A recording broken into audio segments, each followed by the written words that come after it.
नमस्कार, plus news में आपका स्वागत है। मैं हूं आपके साथ राजकृष्ण। न डालते अभी तक के मुख्य हेडलाइंस पढ़े। केंद्रीय वित्त मंत्री निर्मला सीतारमण ने देश का आम बजट पेश किया, टैक्स स्लैब में कोई बदलाव नहीं। राजद प्रवक्ता ने आम बजट को बताया बेहद ही निराशाजनक करने वाला। भ्रष्ट वीडियो के 3 ठिकानों पर चल रही छापेमारी। ईओयू ने आई से 96% अधिक संपत्ति अर्जित करने का दर्ज किया है केस। और सार्वजनिक जगह पर भी कर सकेंगे सरस्वती पूजा का आयोजन, जिला प्रशासन ने फैसले में किया बदलाव। अब खबरें विस्तार से। केंद्रीय वित्त मंत्री निर्मला सीतारमण ने देश का आम बजट पेश किए। बजट में टैक्स स्लैब में कोई बदलाव नहीं किया गया है, जिससे मिडिल क्लास मायूस है। इसके अलावा क्रिप्टो करेंसी से होने वाले इनकम पर 30% टैक्स लगा दिया गया है। सीतारमण ने कहा कि इस बजट से अगले 25 सालों को बुनियादी रखी जाएगी। बजट में 16 लाख नौकरियां देने का वादा किया गया है। बजट भाषण में निर्मला सीतारमण ने इनकम टैक्स स्लैब पर बात नहीं की है, मतलब इसमें कोई बदलाव नहीं है। GST has been a landmark reform of independent India, showcasing the spirit of cooperative federalism. While aspirations were high, there were huge challenges too. These challenges were overcome deftly and painstakingly under the guidance and the oversight of the GST Council. We can now take pride in a fully IT-driven and progressive GST regime that has fulfilled the cherished dream of India as one market, one tax. There are still some challenges remaining, and we aspire to meet them in the coming year. The right balance between facilitation and enforcement has engendered significantly better compliance, and enforcement has engendered better compliance. GST revenues are buoyant despite the pandemic. I would bring in something which I've got to know this morning, not part of my speech, but worth putting in here for the knowledge of the Honourable House. I would like to bring to the notice of this House,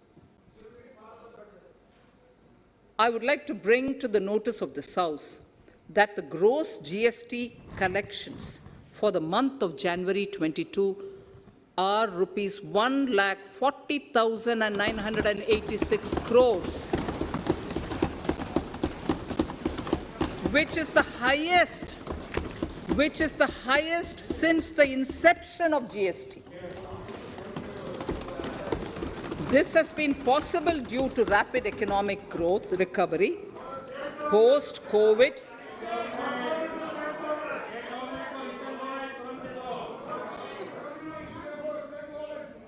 This has been possible due to the rapid economic recovery post-COVID, as well as various policy and administration undertaken by central and state tax administrations.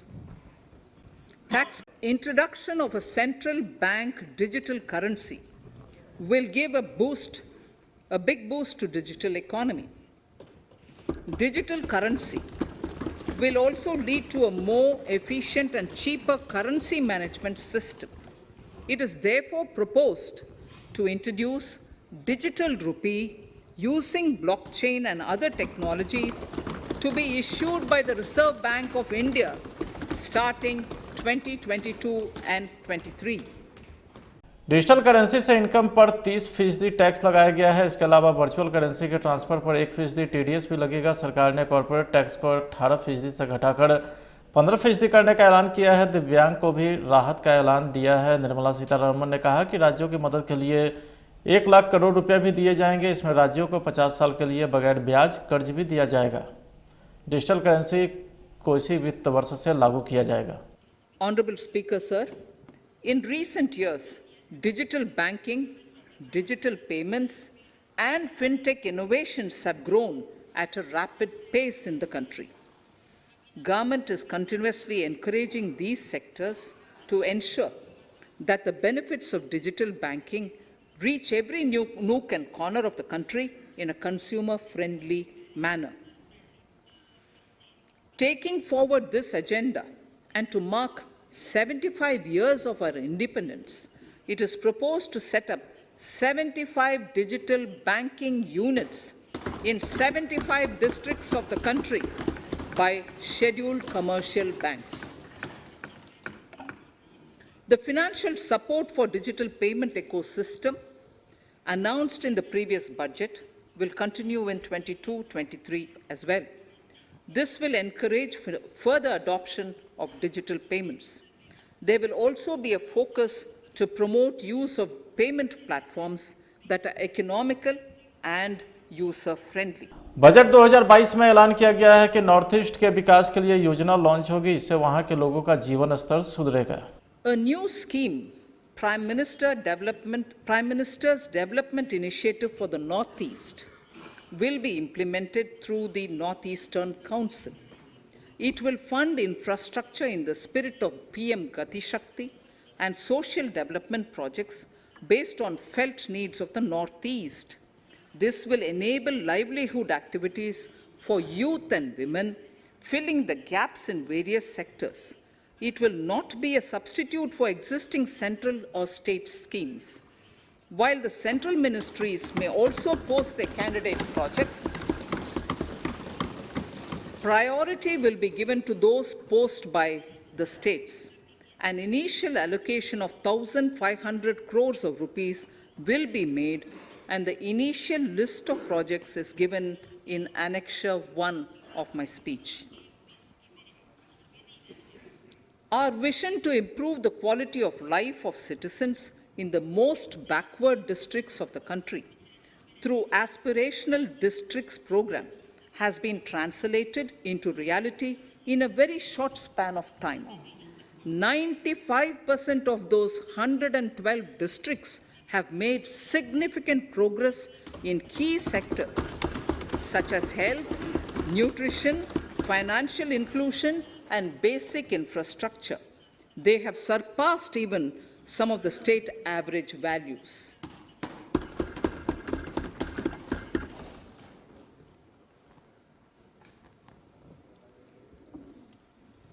However, in those districts, some blocks continue to lag. In 22-23, the program will focus on such blocks in those districts. Border villages with sparse population, limited connectivity, and infrastructure often get left out from the development gains.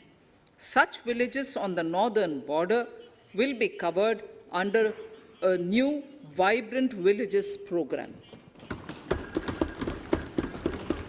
The activities will include construction of village infrastructure, housing, tourist centers, road connectivity, provisioning of decentralized renewable energy, direct-to-home access for Doordarshan and educational channels, and support for their livelihood generation. Additional funding for these activities will be provided. Existing schemes will be converged. We will define their outcomes and monitor them on a constant basis. केंद्रीय budget पर हम प्रवक्ता doctor Danish Rizwan ने बयान दिया है। उन्होंने कहा है कि यह बजट बिहार के लिए ठीक नहीं है, इसमें बिहार की हकमारी हो रही है। वही अभिषेक झा ने कहा है कि बिहार को विशेष राज्य का दर्जा मिलनी चाहिए। देखिए, ये बजट बिहार के लिए निराश करने वाला बजट है। जब नीति आयोग के रिपोर्ट में स्पष्ट हो गया कि बिहार हर मामले पे पिछले पायदान पे है, तो हमें उम्मीद थी कि नीति आयोग की सिफारिशों के आलोक में ही वित्त मंत्रालय बिहार की सुधि लेगा और बिहार को स्पेशल पैकेज, स्पेशल स्टेटस का दर्जा मिलेगा। लेकिन आज के बजट ने एक साबित कर दिया कि कहीं ना कहीं से आज भी बिहार की हकमारी हो रही है, जो बिहार के युवाओं के लिए, बिहार के लिए कहीं से ठीक नहीं है। देश के वित्त मंत्री के द्वारा पेश किया गया आम बजट बेहद ही निराशाजनक करने वाला है। खासकर देश के युवा पीढ़ी को रोजगार देने के लिए कोई ऐसा मॉडल नहीं बताया गया है जिसके तहत वो रोजगार देने की बात कर रहे हैं। यह बेहद ही निराशाजनक है। राजद प्रवक्ता मृत्युंजय तिवारी ने बोला हमला। आज केंद्रीय वित्त मंत्री निर्मला सीतारमण जी ने देश का आम बजट पेश किया जो निराशाजनक है। इस बजट से नौजवानों, किसानों, गरीबों का भला, मजदूरों का भला नहीं होना है। जिस तरह से जुमलेबाजी सरकार पिछले हर बार के बजट में करती रही है, इस बार के बजट में भी वही देखा जा रहा है। जिस रोजगार की बात, मकान बनाने की बात सरकार ने इस बजट में की है, वो सिर्फ जुमलेबाजी है। विशेष करके बिहार को जो विशेष राज्य के दर्जे की मांग जेडीयू कर रही थी, देश के प्रधान दें बिहार पर ध्यान, कुछ हाथ नहीं लगा। बिहार खाली हाथ, बिहार के साथ धोखा हुआ। अब बताए जेडीयू बीजेपी न विशेष राज्य का दर्जा न विशेष पैकेज। तो जेडीयू की अगर नीयत साफ है तो यह तो सत्ता में जो बीजेपी के साथ है दिल्ली से लेकर पटना तक उनका साथ छोड़ें। अगर नीयत साफ है और विशेष राज्य का दर्जा सचमुच में जेडीयू चाहती है तो जेडीयू को बीजेपी का साथ छोड़ना चाहिए। अब जेडीयू के नेता कह रहे हैं कि हम लोगों के साथ धोखा हुआ है। बिहार के साथ जेडीयू बीजेपी ने धोखा दिया है। बिहार की 13 करोड़ जनता की ये मांग है विशेष राज्य का दर्जा, लेकिन वो लगातार बिहार के साथ धोखा डबल इंजन की सरकार दे रही है। तो इस निराशाजनक बजट से कोई उम्मीद पहले से हम लोगों को नहीं थी, जनता को भी नहीं थी। और जनता जिस तरह से कोरोना काल के बाद से परेशान है, नौजवान किसान सब परेशान हैं। उनकी समस्याओं के निदान के लिए इसमें कोई ठोस उपाय नहीं किए गए हैं।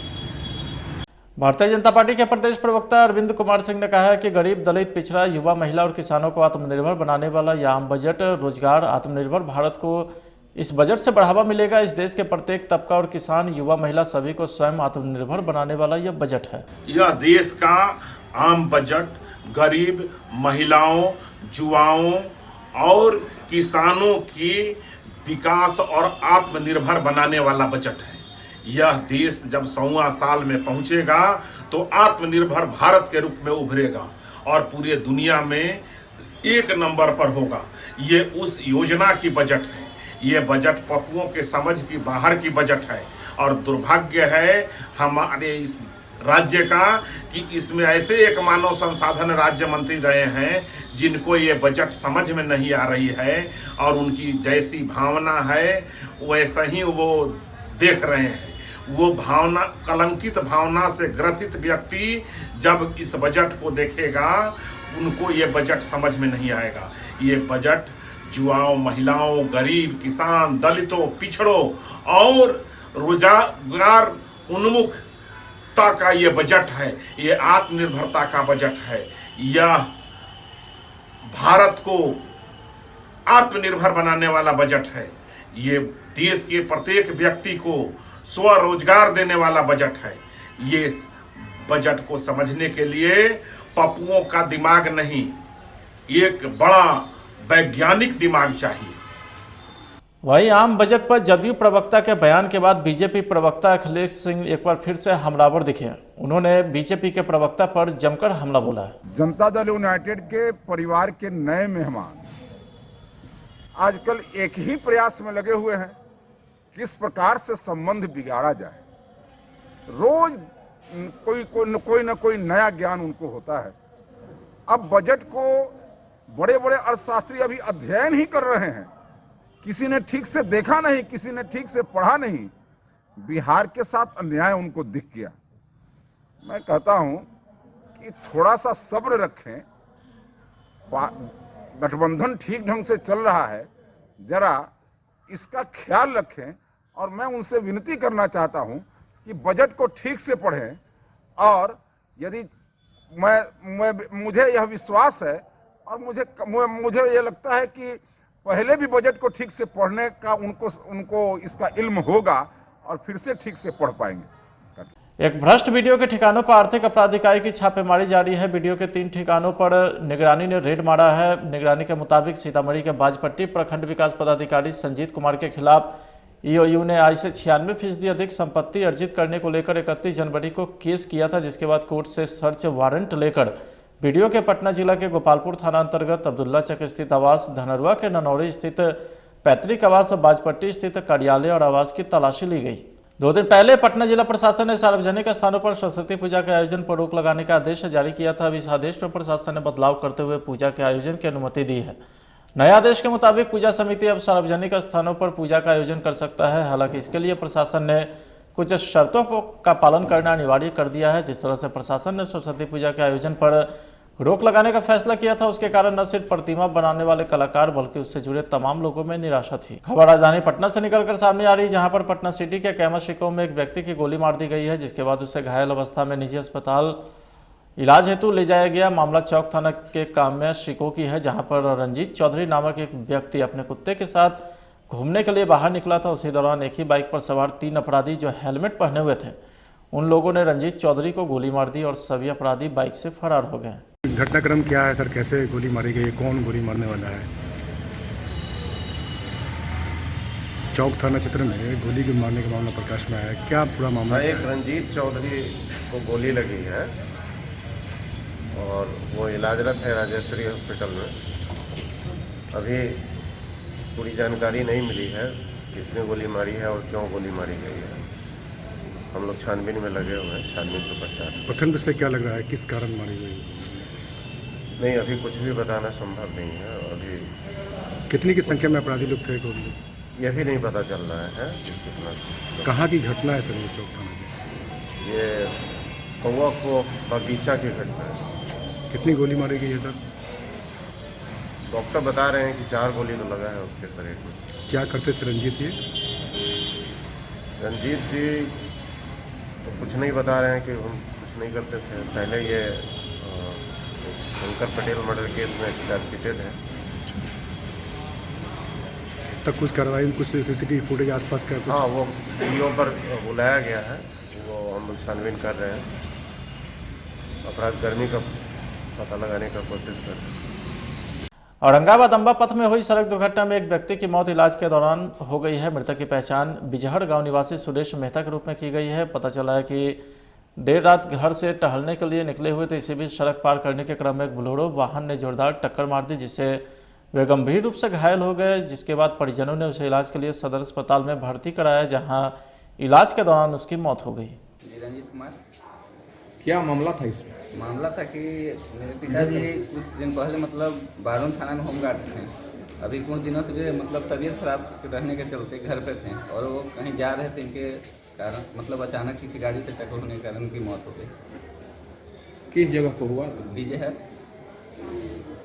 क्या इनका नाम था? सुरेश मेहता। घर विजय है। एक्सीडेंट कहाँ हुआ? विजय के पास है, रोड नंबर 139।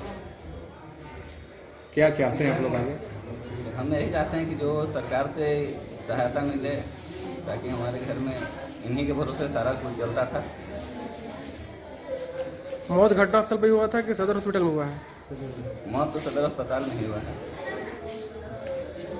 सीएम के गृह जिला नालंदा के एकंगरसराय प्रखंड के केशवपुर पैक्स में बड़े पैमाने पर घोटाले की बात सामने आई है, जिसकी जांच जिला सहकारिता पदाधिकारी के द्वारा शुरू कर दी गई है। दरअसल केशवपुर पंचायत के पैक्स अध्यक्ष के ऊपर किसानों ने घोटाला किए जाने से संबंधित शिकायत सूबे के आला अधिकारी से लेकर जिला सहकारिता पदाधिकारी से भी की है। शिकायत के अनुसार ग्रामीणों का कहना है कि पिछले 1 साल के दौरान केशवपुर पंचायत के पैक्स अध्यक्ष के खिलाफ पत्र लिखा जा रहा है, बावजूद इस पर कार्रवाई नहीं हो रही। बंद करें अपना बाजार बंद करें, हम लोग जैसे थे जैसे ही रहेंगे पहले। जब उनका कोई आदेश नहीं है, कोई सरकार नहीं है, कोई नियम नहीं है, कोई कानून नहीं है, तो सरकार क्या है बनेगी? तो सरकार किसको कहते हैं? जिला अंतर्गत केशवपुर पंचायत पैक्स के अध्यक्ष के द्वारा अपने बेटे, बहू, पोता, पोती सहित सैकड़ों गरीब मजदूर लोगों को चंद रुपये का प्रलोभन दे करके पैक्स के प्रबंधक और वार्ड सदस्य के मिलीभगत से करोड़ों रुपया का पैक्स में गबन किए।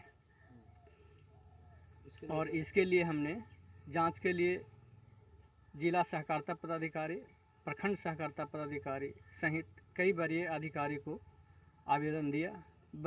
वरीय अधिकारियों के द्वारा जांच के आदेश देने के बावजूद जो जिला सहकारिता पदाधिकारी और प्रखंड सहकारिता पदाधिकारी के द्वारा अब तक जांच पूरी नहीं की गई है। कोई सुनवाई नहीं हुई है और हमें लगता है कि कहीं न कहीं ये लोग जांच को लीपापोती करने में जुटे हुए। कितना का घोटाला? मामला सर करोड़ों रुपया का। क्या मांग करते हैं? हम वरीय पदाधिकारी लोग से मांग करते हैं कि इस मामले का निष्पक्ष जांच हो और एक कमेटी बने और इस पर निष्पक्ष जांच हो। क्या नाम है? मेरा नाम जी धर्मेंद्र कुमार हुआ क्या हुआ? और हम सर केशवपुर पंचायत पैक्स के सदस्य हैं और केशवपुर गांव के निवासी हुए जी। पूरे बिहार में 1 फरवरी से इंटरमीडिएट की परीक्षा शुरू हो गई है। सभी एसडीओ, एसडीपीओ सहित वरीय अधिकारी भी परीक्षा केंद्र पर पहुंचकर जायजा ले रहे हैं। सभी परीक्षा केंद्र के आसपास धारा 144 के तहत निषेधाज्ञा लागू कर दिया गया है। सभी केंद्रों पर सीसीटीवी कैमरे से भी निगरानी हो रही है। प्रति 3 केंद्र पर एक उड़नदस्ता दल भी प्रतिनियुक्त किया गया है। वहीं ट्रैफिक की समस्या से निजात पाने के लिए कई ट्रैफिक जवानों को भी सड़क पर लगाया गया है। फिलहाल आज के खंड में इतना ही। आप देखते रहिए प्लस न्यूज। नमस्कार। एसिडिटी, गैस, खट्टी डकार, पेट फूलना और कब्ज, ऐसे में मेरी सलाह है आयुर्वेदिक मुल्तानी पश्मीना। ये पेट की सभी समस्याओं में पूरी तरह आरामदेह। ओरिएंटल एक्सप्रेस मसाले, शुद्ध और पौष्टिक पोषण बिना केमिकल के, सर्वोत्तम क्वालिटी, किफायती दाम पर अच्छे और पौष्टिक मसाले। ओरिएंटल मसाले।